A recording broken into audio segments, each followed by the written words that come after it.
Olá, boa noite. Boa noite, mestre.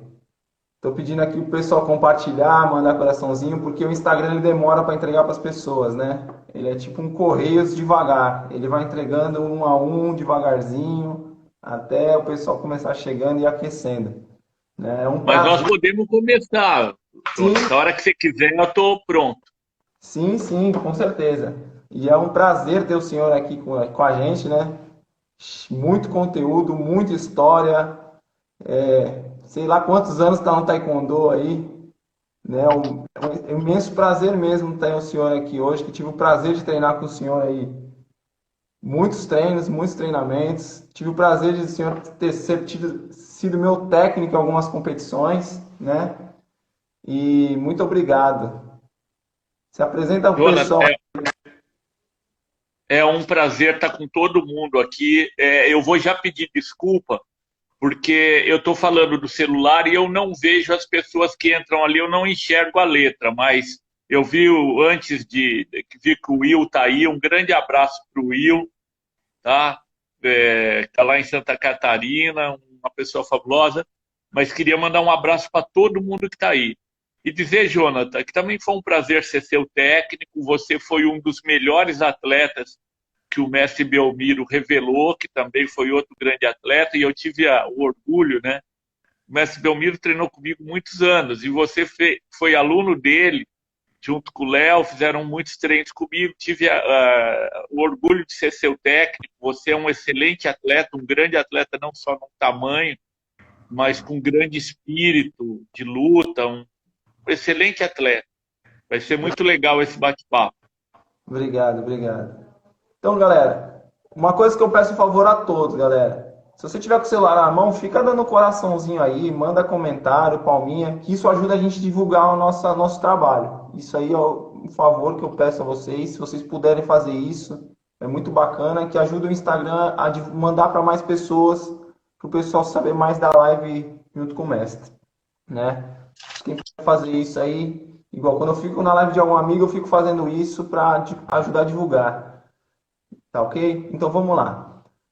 Mestre, quando que o senhor começou com Taekwondo? Lá atrás, Então, como foi a sua história assim? Entrou no Taekwondo? Como é que foi seu desenvolvimento? Porque todo mundo fala, o mestre Carlos Negrão é técnico, um grande técnico, mas tudo tem um início. Como é que foi seu início no Taekwondo até se tornar um técnico de alto rendimento? sim, então, eu vou tentar falar rapidamente, porque é muito tempo, né? Eu comecei em 1976.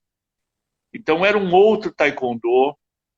Quando eu comecei, as pessoas, muita gente treinava na década de 70, as academias eram lotadas.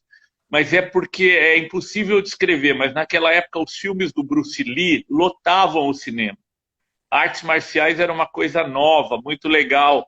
Tinha uma série na Rede Globo, semanal, de quarta-feira à noite, sobre Kung Fu, que chamava Kung Fu. Então, todas essas. Tinham gibis de Kung Fu, de artes marciais, várias revistas, enfim. Foi por isso que eu entrei. Eu queria aprender a lutar, me defender e tal. E eu queria treinar Kung Fu, mas acabei vendo o Taekwondo nas revistas e numa academia. E quando eu vi aquele salto, time Optiagui, eu falei, cara, é isso que eu quero. E comecei em 76, treinei muitos anos. Fui um atleta, comecei em Marília, depois vim para São Paulo, onde treinei muitos anos na Academia Liberdade. Tive a oportunidade de treinar com aqueles mestres antigos. O taekwondo era muito. Por exemplo, demonstração era a coisa mais bacana do que campeonato, era a demonstração. E ninguém quebrava madeira, você quebrava telha ou tijolo. Você dava um mondolho descalço numa telha, entendeu? Ou chutava time Optiagui por cima das pessoas para quebrar uma telha. Era realmente fantástico. E eu treinei muitos anos, conheci muitos mestres, o mestre Rui Jai Lee, mestre Samin Cho, e também fui aluno do mestre Oh Jun Kim, que embora ele seja da minha idade, ele era mais graduado, era um excelente professor na Liberdade, ele era professor, e eu treinei muitos anos com ele, e ele foi um ótimo atleta, um ótimo técnico também. E abria uma academia minha em 86, né, 20 anos depois de começar, e o objetivo era ganhar dinheiro, viver do taekwondo, né? Mas os meus alunos, eu montei uma equipe de faixa amarela e que começou a se destacar muito nos campeonatos. E isso começou já a levar o meu nome. Eu fui um atleta mediano, né? Assim, fui da Sim. seleção paulista, ganhei 2 paulistas, ganhei um campeonato brasileiro interclubes, cheguei a integrar a seleção brasileira no Brasil-Coreia. Mas eu era um atleta talentoso, mas que eu não treinava taekwondo todo dia, por Sim. exemplo, né? Eu dava aula, eu fazia 2 faculdades, depois eu parei uma e comecei a trabalhar, enfim. Mas como professor, o meu nome começou. Eu era um bom atleta, considerado técnico. Algumas pessoas falavam que eu chutava bem, mas como Sim. professor eu ganhei um nome maior. E em 89 eu fui para a Coreia e o mestre Oh Jung, que hoje é presidente da FETESP, ele conseguiu para mim um pedido de louco. Ninguém queria isso. Mas eu tive vontade. Eu cheguei na Coreia, eu vi tanto taekwondo, eu vi as equipes do mundo todo, era o campeonato mundial em 89. Eu ficava horas, os outros atletas tiravam sarro de mim, Você porque além de eu apaixona, treinar, se apaixona e ficou ali vidrado assistindo tudo. eu ficava no ginásio, eu via o treino da Coreia, que era super secreto, mas eu descobria o horário que eles iam treinar, o treino do Egito, o treino do Irã, o treino da Espanha, e eu ficava, eu não tinha nem fome. E ali eu percebi que eu tinha um dom especial para isso, que eu gostava mais do que os outros de estudar o taekwondo. E eu pedi para o mestre Odium para mim ficar treinando numa faculdade que estava praticamente era a melhor equipe da Coreia, que é a Faculdade de Educação Física de Seul, cheio de campeão mundial. E ele falou: "Você realmente quer ficar aí?" Eu falei: "Quero." E ele pediu pro técnico geral, que é o mestre Lee, que me conhecia no Brasil aqui, que ele esteve aqui no Brasil Coreia, e ele falou: "Pode ficar." E eu fiquei 2 meses, sofri muito, apanhei muito, mas eu voltei, cara, assim, fervilhando de ideias, porque aqui no Brasil, até então, por exemplo, na Liberdade, que era uma excelente academia, a gente treinava taekwondo de segunda a sexta e no sábado tinha um treino de competição. Era um treino de competição por semana. Aí lá você viu que os caras treinavam competição todos os dias, a cabeça fez assim, buf, abriu. É, um aquecimento totalmente diferente. Aqui a gente corria em circo, fazia abdominal, flexão. Lá não, era um aquecimento já em linha. Então, e é até hoje, né? E eu Ah, voltei querendo colocar tudo aquilo em prática. Como eu só tinha o material humano da minha academia, eu coloquei na minha academia. E os meus atletas começaram a se destacar muito. Fomos campeão paulista de colorida. Eu não tinha alunos faixa preta ainda. Mas o destaque foi tão grande que me chamaram para ser técnico das equipes de São Paulo, juvenil. sim. E eu cheguei com aquela ideia maluca, reuni os meninos, porque meninos é mais fácil de eles entrar na pilha, né? Porque o Aham. técnico tem que vender a ideia. Era uma geração muito talentosa, tinha André Yamaguchi, Belmiro Giordani, enfim, Marcel, era um mundo de gente boa. Sim. Guilherme Mazzoni, que foi agora. E convenci, eu falei, ó, a gente não vai treinar uma vez a cada que nós vamos treinar todo dia. Muitos eram do interior e vinham 2, 3 vezes para São Paulo. E o resultado foi que nós fomos tricampeão brasileiros. De Show. 10 categorias, durante 3 anos nós ganhamos 8 ou 9. Levava. Sobrava uma para o resto do Brasil, ou 2. Tinham 10 categorias, todos os outros estados ganhavam 2 e a gente ganhava 8. E instituíram um prêmio em 91 de melhor técnico do ano. E eu ganhei 91, 92, 93. Em Uau. 94, eu fui ser técnico da seleção paulista adulta já. E foi o mesmo sucesso. Muitos dos juvenis subiram para o adulto, né? Que eu lembro de cabeça, Marcos Pereira, que aqui ninguém deve conhecer, mas foi um grande atleta, André Yamaguchi, Alisson Yamaguchi, Belmiro Giordani, Márcio Eugênio, Carlos Costa, Guilherme Mazzoni, Sérgio Alberto, Agnaldo Vicente, Valdir. E nós fomos campeão assim, ó, 4 anos consecutivos ganhando no mínimo 4 categorias. Tinham 8 categorias no adulto, a gente ganhava 4. E quando foi que começou o Baby Barione, mestre? Então, a história começa um pouquinho antes, né? Eu abri a minha academia em 86, em 95 eu já era técnico da seleção brasileira. Em 94 eu abri uma outra academia, chamava Vila Mariana, porque lá na Paraíso eu estava perdendo aluno, porque ou o cara gostava de competição ou saía fora.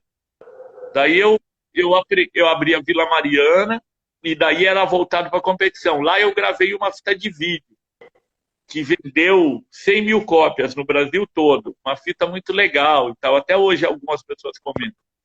Em 97 eu vendi a Vila Mariana e daí nós somos o Baby Barione. E daí lá veio uma segunda geração de atletas mais jovens que já estavam com a gente, mas que é Marcel Venceslau, Márcio Venceslau, um grupo grande, muita gente passou por lá e que somou aos que já estavam, né, aos veteranos, e fez talvez uma das equipes mais fortes da história do Brasil, provavelmente a mais forte, que foi que me deu essa equipe aí nesse tempo, que eu acho que devia ser assim, você pilotar uma Ferrari, né? Porque tá com uns talentos assim, apesar de muito trabalho, depois que juntou esse grupo todo, eu acho que era praticamente dirigir uma Ferrari. Faz isso, faz aquilo.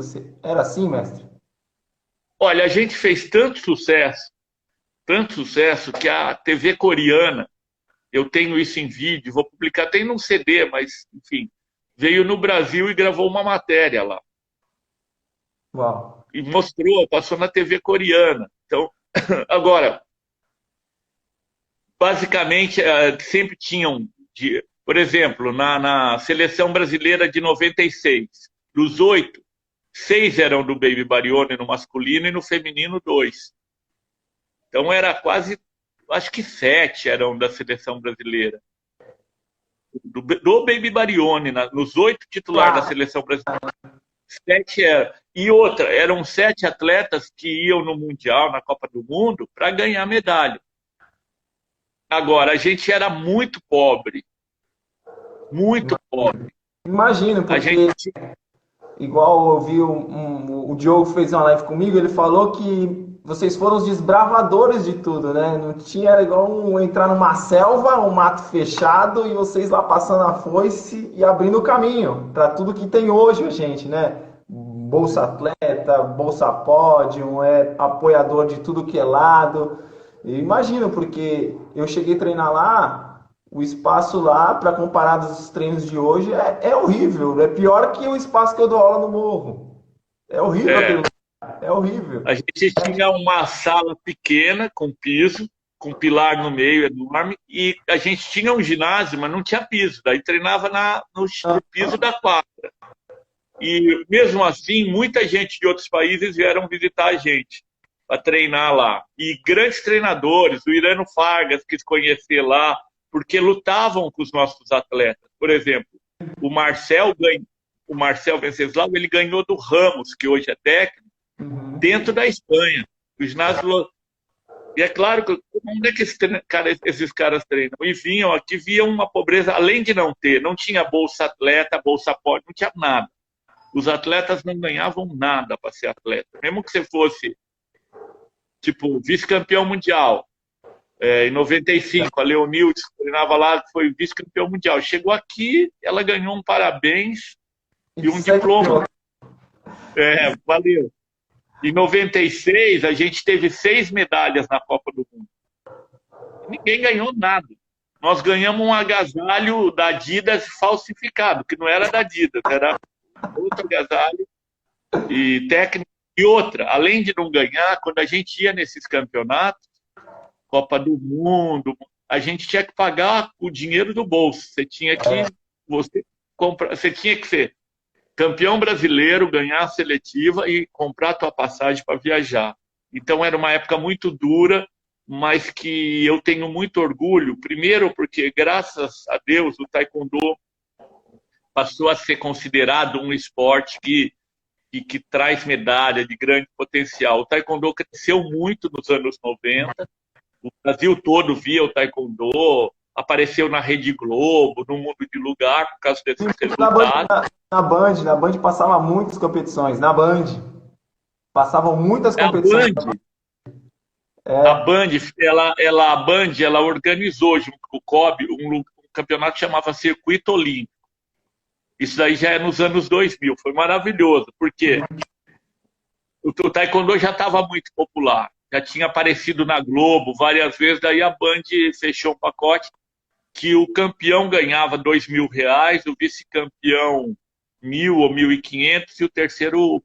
Aí eu ganhei dinheiro, porque o técnico ganhava 60% do que o teu atleta ganhasse. Então eu fui o técnico que mais ganhou de todas as modalidades. Porque às entendi. vezes no 5-8 eu tinha às vezes o Marcel e o Márcio na final, Aí era no todo mundo. 668. Eu ganhava em praticamente todas as categorias, graças à equipe do Bem Marione.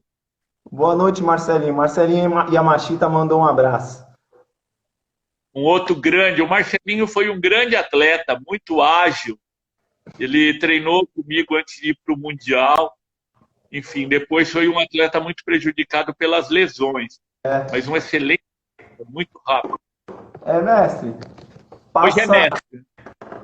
mestre, passa inúmeros atletas por você. Passou inúmeros, né? Acho que centenas de atletas chegou a passar por você. Quais as características que você acha principais num atleta? Que você vê assim, essas características principais dos campeões. Então, Jonathan, veja só, a principal característica de um atleta é uma característica que você só vai conhecer depois de um tempo que está treinando ele, que é a determinação mental, a força mental. Ninguém é campeão sem ter muita força mental, porque você tem que treinar muito, você é muito difícil você se tornar um campeão brasileiro, leva anos. Você se tornar um campeão pan-americano, mundial, leva anos. E a maioria acaba desistindo antes. O cara não aguenta. Então, eu diria que a principal qualidade de um grande campeão, todo grande campeão, ele tem uma força mental muito grande, que a gente pode chamar de resiliência. Aquele cara que consegue ir superando as dificuldades e se manter treinando. Depois dessa qualidade que ele tem que ter, se não tiver, ele não vai chegar, ele tem que ter potência. A principal qualidade do taekwondo, aquela velocidade de explosão. E depois vem outras, né? Agilidade, e que é a técnica, né? Agilidade de flexibilidade para chutar alto, resistência, o biotipo, principalmente hoje, se o cara é alto, ajuda muito. Mas eu diria que não adianta o cara ser alto e flexível. A principal qualidade é a força mental, o foco.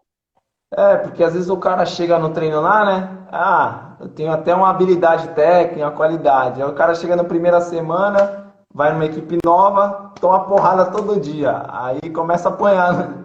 Não tá tão acostumado. Aí vai na outra, apanha de novo. Aí vai na outra, apanha de novo. Aí vai pra competição, perde. Não chega às vezes no objetivo dele tão rápido como ele esperava. E isso às vezes a pessoa desiste antes ainda de chegar onde ele poderia, né?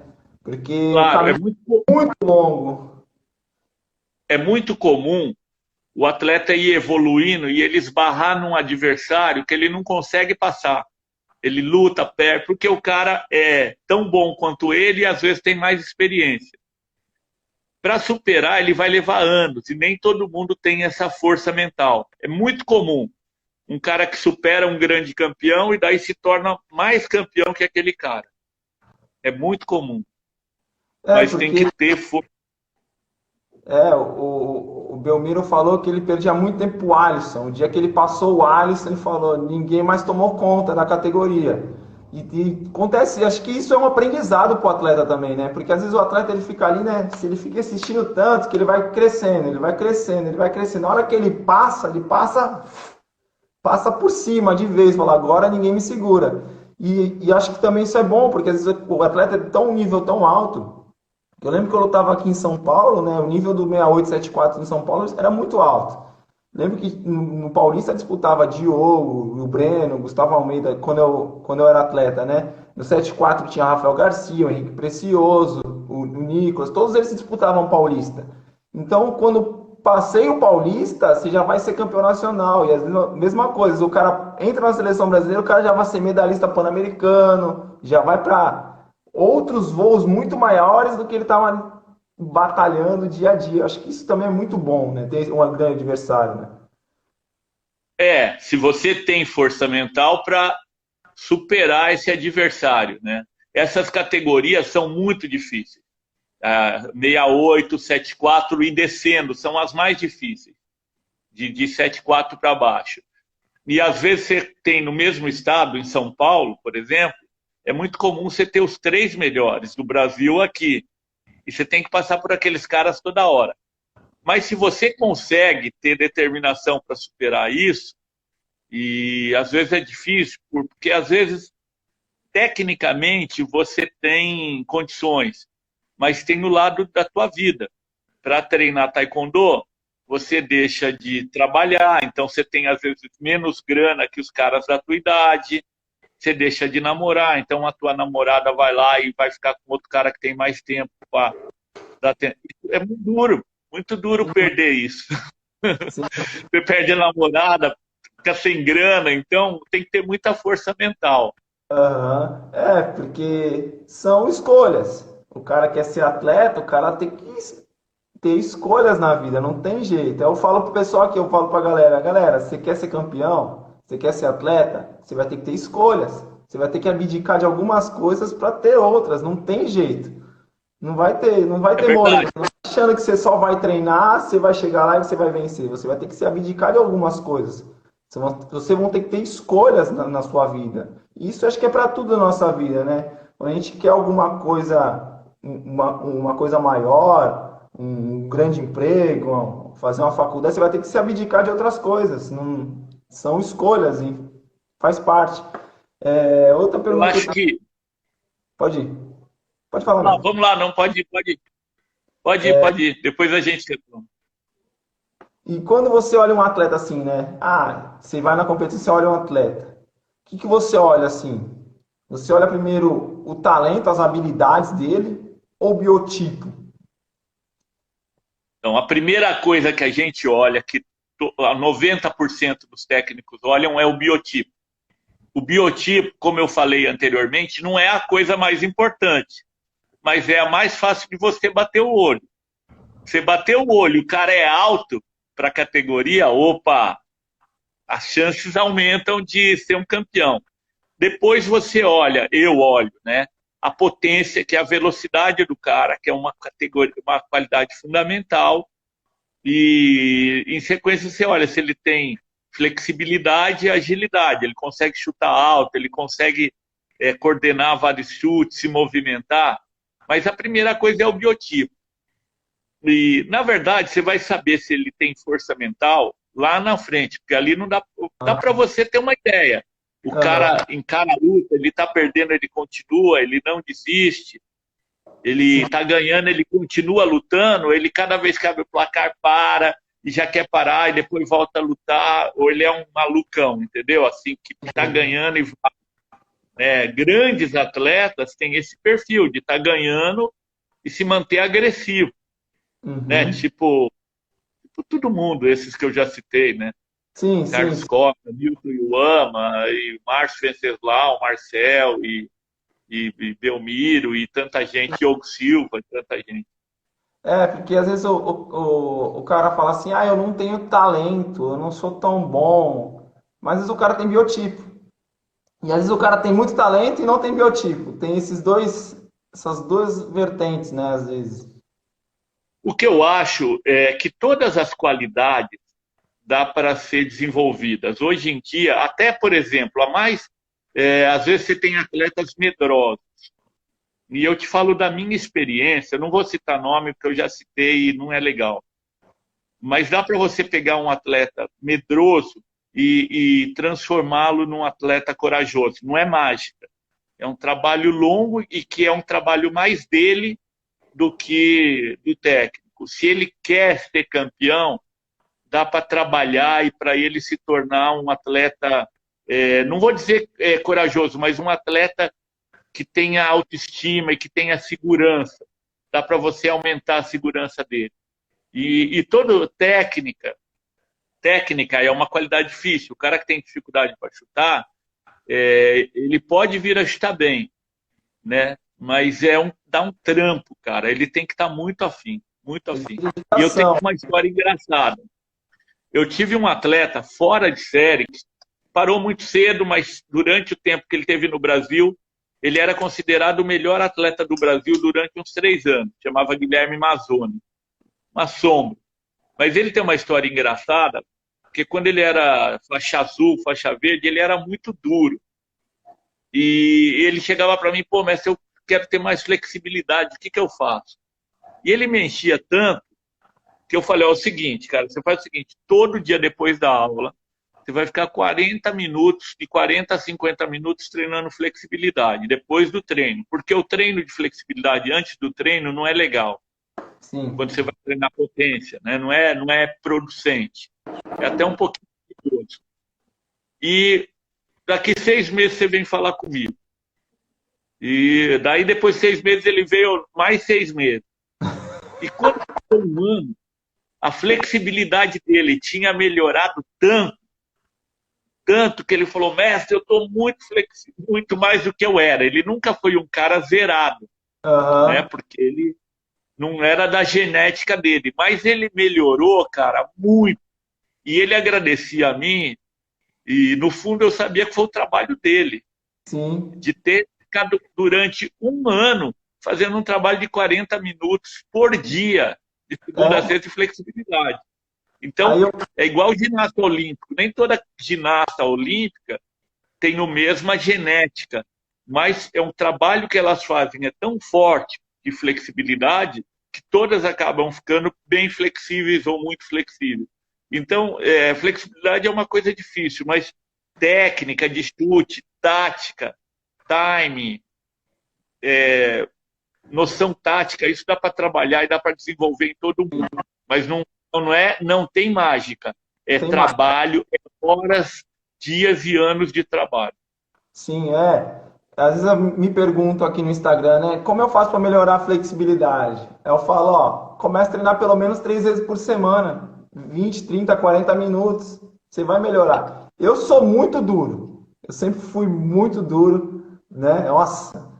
E eu fiz um trabalho de pilates, assim, acho que uns 2, 3 anos. Minha flexibilidade soltou meu quadril, minha flexibilidade falou muito. O mestre, inclusive, eu ia treinar no Bibariano, e o mestre falou assim, Jonathan, seu quadril é tão duro, por que você não faz uma dança de salão? Pra soltar o quadril. Lembra disso? Então, Jonathan, tem coisas interessantes, né? Eu lembro perfeitamente. Por exemplo, uma das coisas que mantém o atleta flexível, não, do taekwondo, no caso, não é só o alongamento. Quando você chuta alto, muitas vezes, lógico que você faz um movimento com amplitude máxima. E esse exercício mantém a tua flexibilidade e até melhora em alguns casos, né? Do mesmo jeito, se você tem, por exemplo, é muito comum o atleta ter flexibilidade, essa flexibilidade lateral, ele consegue abrir bem a perna, mas a lombar dele é travada. Se você mandar o cara descer o tronco, não desce, porque a musculatura é muito forte e muito tensionada. Então, se você faz dança de salão ou faz yoga, por exemplo, é uma maneira mais agradável de você trabalhar essa região. Você tem que forçosamente movimentar aquela região e vai melhorando a flexibilidade. E não só a flexibilidade, como a coordenação, que é o caso da dança de salão, melhorar o tronco. Você não fez. Não fiz. Ou fez dança de salão? Eu fiz pilates. Mas devia ter feito. Assim, 200%. Mas o Pilates é muito legal, porque o Pilates ele tem muitos exercícios de flexibilidade com força, né? Com alguma resistência, trabalho de flexibilidade com resistência, com molas e elásticos, é muito legal. Eu acho o Pilates Só que para você ser um bom professor de Pilates, você também tem que estudar e tem que ter muita experiência prática. Mas é excelente. Teve um amigo aqui que perguntou se após os 40 anos consegue ganhar flexibilidade. Se é possível. Eu não consigo. Eu vou dizer o seguinte: 99% das pessoas não desenvolve a flexibilidade o que poderia. Por exemplo, quando você é um bebê, você é molinho, você é flexível. Na Sim. medida que você se torna adolescente e que a tua musculatura vai aumentando, esses músculos, no mesmo tempo que eles ficam fortes, eles vão travando. Eles não permitem a amplitude máxima. Então, como eu falei que você chutar bastante e manter a flexibilidade. Só que você anda de calça jeans, normalmente, que Sim. tolhe os movimentos. Então, a gente vai perdendo flexibilidade, Aham. de quando nasce até o final da vida. Se com 40 anos você começar a treinar, você vai melhorar a tua flexibilidade. E talvez você chegue perto do teu potencial. A gente nasce com potencial, mas 99% não desenvolve aquele potencial. Pelo contrário, vai ficando duro. Né? Por exemplo, se você vê uma pessoa que faz musculação, trabalha com sobrecarga e não alonga, o cara vai ficando um Robocop. Mas ele não nasceu assim. A flexibilidade dele é muito melhor, só que tem que trabalhar. Com Sim. 40, com 50, com 60 anos dá para melhorar a flexibilidade. O Geraldão perguntou se ele é flexível. Esse Geraldo é uma figura, né? O Geraldo é demais. Mas o que eu quero dizer, o Geraldo, ele se tornou um grande técnico, um grande revelador de talentos, um cara que eu admiro muito como pessoa e como treinador, como professor, como mestre. E ele não é muito flexível, não. Mas ele tem tantas qualidades que a flexibilidade Deixa não pra é lá. importante. Ele não vai amarrar o cadastro sem dobrar o joelho, mas ele é tão bom em outras coisas que Foi. Muito bom. Esse Geraldo é figurão. É... O que o você acha? Geraldo é um dos caras mais bacanas do Taekwondo. É. E até o Geraldo, ele é um cara tão divertido e tão engraçado que esse lado dele encobre o grande treinador que ele é. A gente acaba mais brincando do que ele do que falando das qualidades. Hoje, que eu estou lembrando, eu Aham. preciso as qualidades do Geraldo, porque ele, geralmente, quando eu lembro de uma piada ou de uma sacanagem, a primeira pessoa que vem na cabeça é o Geraldo. Mas ele é um grande treinador também. Mas ele é tão brincalhão que todo mundo brinca com o Geraldo. Né? Os atletas, todo mundo gosta muito dele, acaba, enfim, e é Sim. muito engraçado. Ô, mestre, quando você olha assim os atletas, quais as principais falhas que fazem um atleta desistir do caminho? Né? Você falou que a parte mental fraca, mas tem alguma característica que você fala assim, ah, ele parou porque, sei lá, que você vê geralmente assim, geralmente alguma coisa, essencialmente alguma outra coisa, que você fala, ah, isso o atleta Sim. parou de ser atleta porque ele não baixou mais peso, ou parou de ser atleta, sei lá, outras coisas que atrapalharam na carreira dele de atleta. Olha, eu acho o seguinte: o brasileiro, a gente, diferentemente de outros povos, de alguns povos, o Brasil, a gente dá um valor muito grande para uma vida alegre, para uma vida divertida, né? Então, por exemplo, você vai numa faculdade de sexta-feira no Brasil, tá todo mundo na porta, no barzinho, confraternizando. Eu fico impressionado. Eu passo em algumas faculdades de sexta-feira aqui em São Paulo, não dá para você passar na rua, porque está todo mundo fora da faculdade. Isso é uma coisa da nossa cultura. E a maioria dos atletas, para levar uma vida de atleta de alto rendimento, tem que abrir mão disso. E é lógico que os atletas se sentem. Né? É diferente, por exemplo, no país, eu posso citar como a Coreia. Não tem essa folga. O coreano, ele estuda pra caramba ou trabalha muito de segunda a sexta. No sábado, é que é dia do cara sair, curtir, no domingo dormir, na segunda volta para a rotina. Então, quando você é um atleta de alto rendimento na Coreia, a tua vida é parecida com a de todo mundo. Não tem essa. Quarta-feira é dia de futebol, então é dia de tomar uma cerveja e ficar curtindo. E na sexta-feira também. E é uma vida mais difícil, né? É assim no Irã, é assim na Rússia, em muitos países. O atleta de rendimento ele está mais próximo da realidade das pessoas. Aqui no Brasil, o atleta de rendimento vira um ET. Fica muito diferente, né, dos outros. Agora, o que eu queria dizer é que tem algumas coisas que compensam, Jonathan. Por exemplo, eu vou falar rapidamente para terminar de responder a pergunta. O atleta, primeiro lugar, você sabe muito bem disso, você nasce com um dom, cara, um talento. E não tem nada mais prazeroso do que você desenvolver o teu talento. Quando você sobe no pódio, é o teu esforço que está ali, aquela medalha que você põe no teu peito, quando você ergue o braço ali, aquilo ninguém pode te dar. Você pode ser rico, filhinho de papai, ou você pode ser pobre, ter nascido numa favela, num lugar. Os dois vão ter que ter o mesmo suor para subir ali no pódio.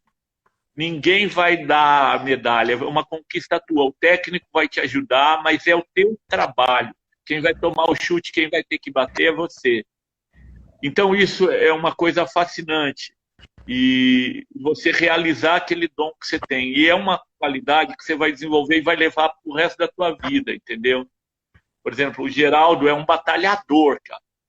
E ele já era um batalhador quando ele era atleta. É uma qualidade que ele leva para a vida dele. Mas eu acho que isso, para emendar com a resposta, é a principal coisa que faz as pessoas desistirem, né?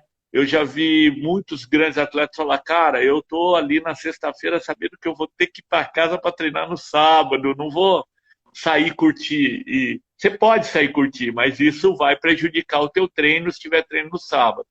Sim. Além de tudo, Jonathan, o taekwondo ele não tem uma remuneração financeira condizente com o teu esforço. O que o taekwondo te dá não é uma coisa visível. Por exemplo, se você estiver trabalhando o tempo que você está treinando, talvez você ganhe um dinheiro mais rápido. Mas aquele cara que está trabalhando, talvez com 40, 50 anos, esteja acabado fisicamente. E você, por ser um atleta, você vai estar inteiro. Que idade você tem, Jonathan? Eu tenho 31. Eu tô começando a minha vida. Eu tô me sentindo assim, parece que eu tô começando a vida agora, porque você Então, larga tudo para ser atleta, fazer tudo. E aí agora eu tô falando assim, agora eu tô começando a minha vida. E tem amigos meus que parecem estar cansados já. Então, agora o legal é que a tua vida talvez vá muito mais longe do que a dos teus amigos, entendeu? Porque com 40 anos, você é muito novo. Com 40 anos, com 50 anos, você pode ir para balada, você pode tomar cerveja, você pode sair dançar, você pode fazer tudo. Você foi atleta. Agora, com 40 anos, você não pode mais ser atleta de alto rendimento. Acabou, passou. Você pode ganhar dinheiro ainda, Jonathan, entendeu? Com 30 anos, com 40, com 50, com 60, você pode o teu negócio render, mas você não pode mais ser atleta de rendimento. Atleta de rendimento você pode ser até os 30 anos. Depois você pode, no máximo, prorrogar um pouco Sim. e daí e ganhar dinheiro. Agora, você pode, como atleta, se você for inteligente hoje em dia, fazer uma base legal. Por exemplo, você pode, como atleta, ter o atleta inteligente, né?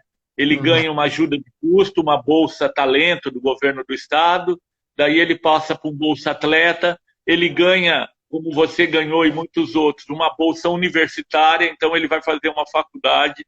Então, se ele for inteligente, antes dos 30 anos, ele terminou a faculdade, ele tem um diploma, ele não pagou aquela fortuna que todo mundo paga para fazer uma faculdade no Brasil, e ele tem muita saúde, muita força, e ele aprendeu disciplina,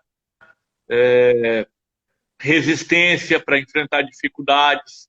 Ele, às vezes, teve a chance de viajar para fora do Brasil e conhecer. Por exemplo, eu venho de uma cidade do interior, né? Muito humilde. Então, os amigos da minha idade, muitos ou alguns têm mais dinheiro do que eu. Mas Uhum. alguns conheceram 3, 4, 5 países. Eu conheci 30. Eu sim. viajei para 30 países, né? Eu falo pra galera que, assim, meus amigos, eu falo, beleza, né? Você tá um pouco mais pra frente da vida do que eu, mas eu conheci o Brasil inteiro, conheci país fora. Você não viajou nem o começo que eu viajei, né? Não tem as histórias. Em falar em história, o Geraldo falou que ele foi treinar no Baby Barion, ele falou que já tava mais velho, ele falou, ô Geraldo, vai ficar meio difícil pra você continuar aí no alto rendimento. Ele falou que largou e foi tomar cerveja. Então, o Geraldo, Figura. eu falava, o Geraldo, eu conheci o Geraldo tarde, né? Então, o Geraldo, quando veio treinar comigo no Bay Baglione, ele já não, ele já estava já com muitos vícios, mas ele tinha uma qualidade, cara. Ele era um cara valente, porque ele era muito baixinho e peso pesado, porque ele comia muito, bebia muito.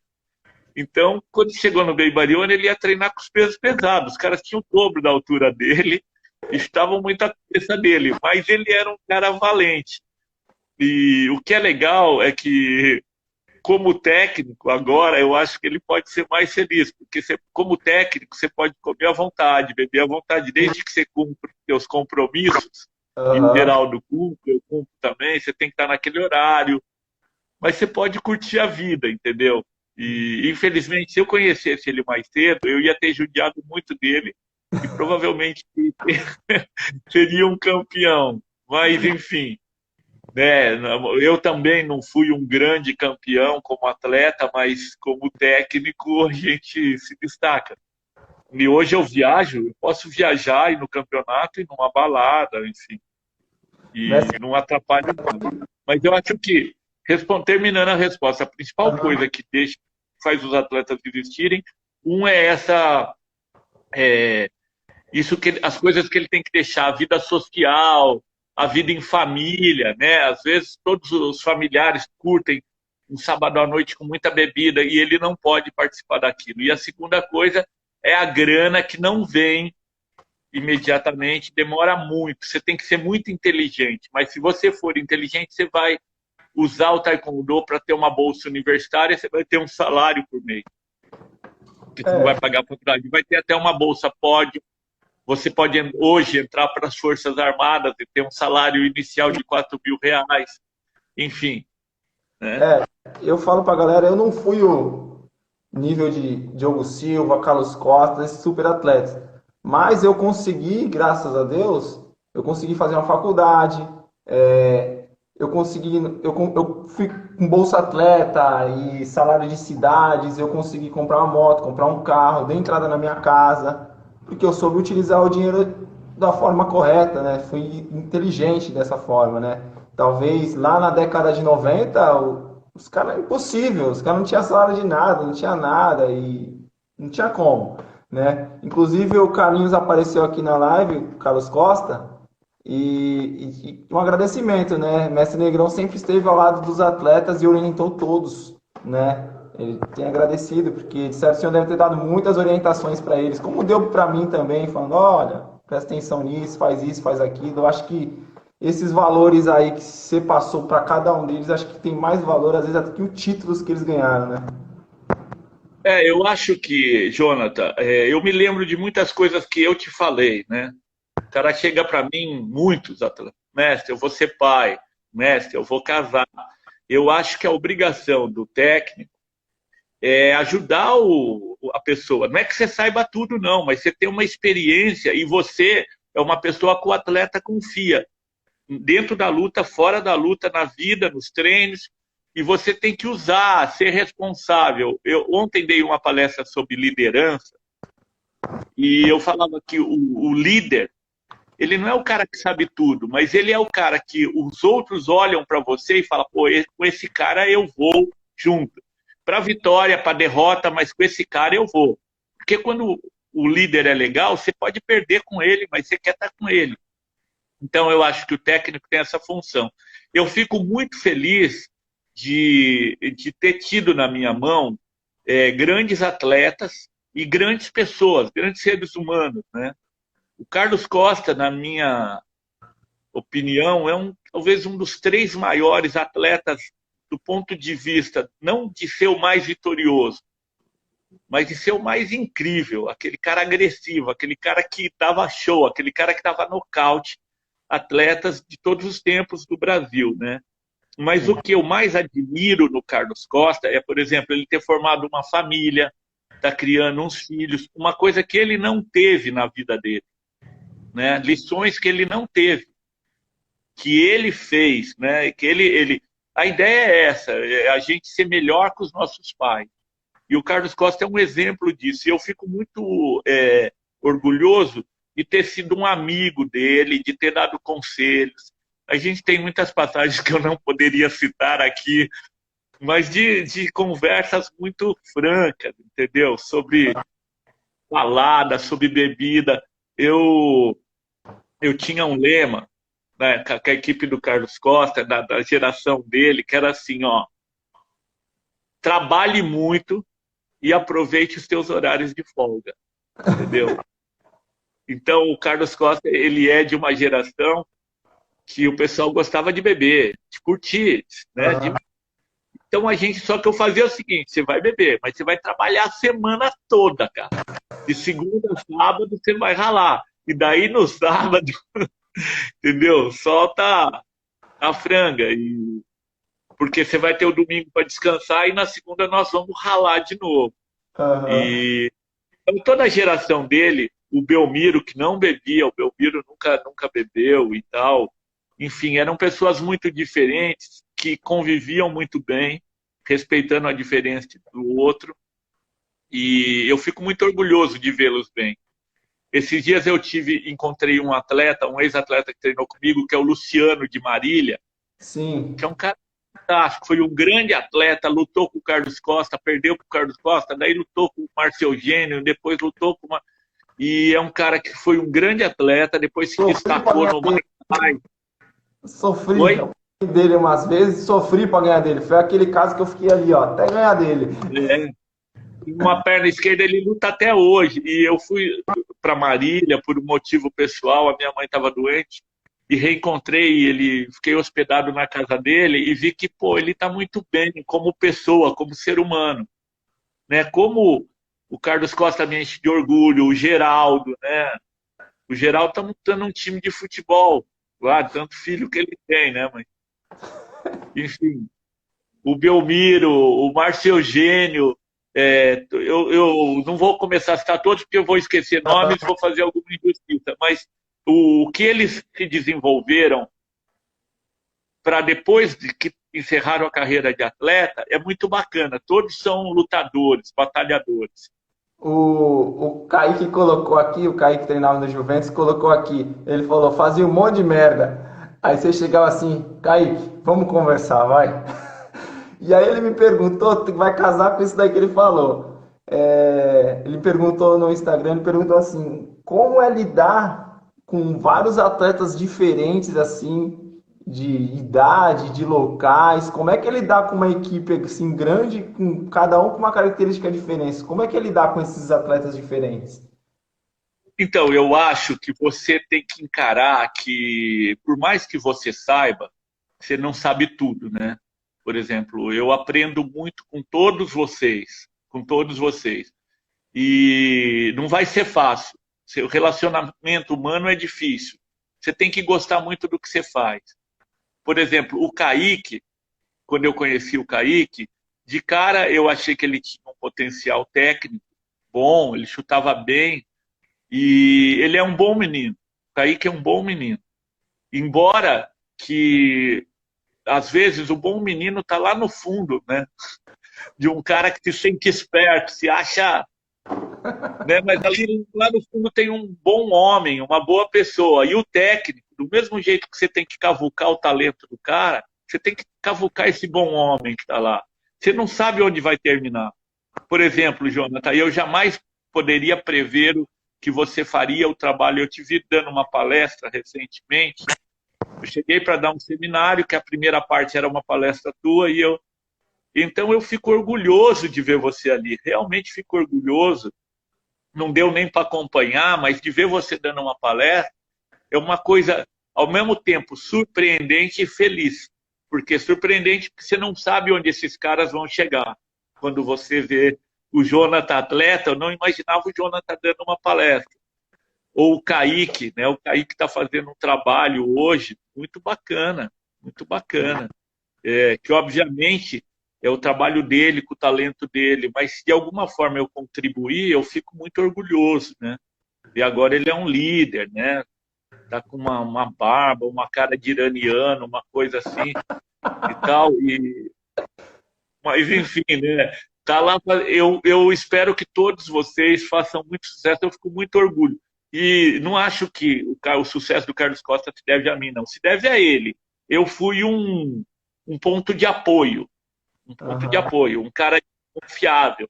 Eu sempre vesti muito a camisa dos atletas, né? Por exemplo, se eu comia, todo mundo comia. Eu não dividia a comida. Eu nunca, olha, eu vou comer e vocês não vão. Nas viagens eu dividia o pouco que a gente tinha. Se o Sim. cara tinha um problema, eu queria ouvir.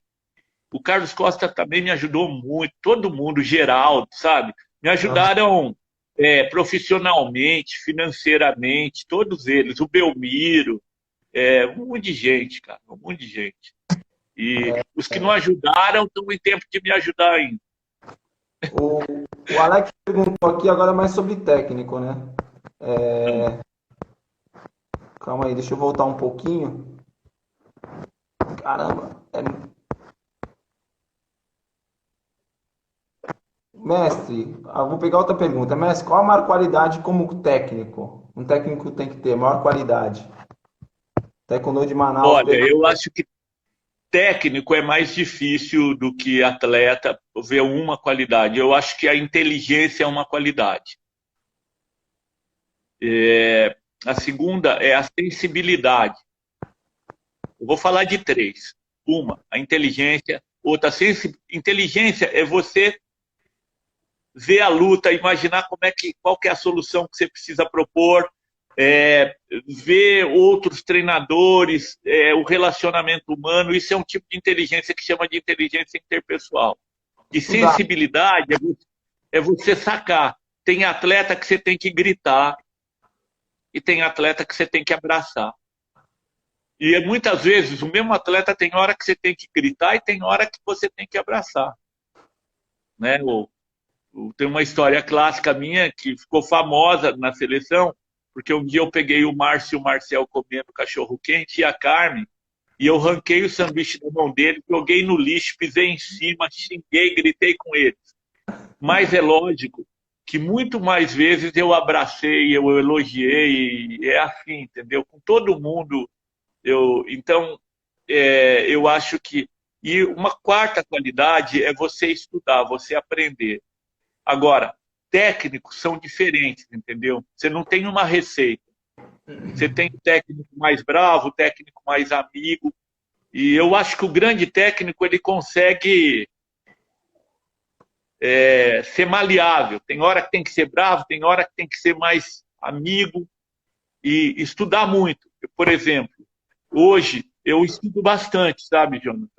Eu vejo agora na quarentena muitas lives, eu vejo todas as lives que eu consigo.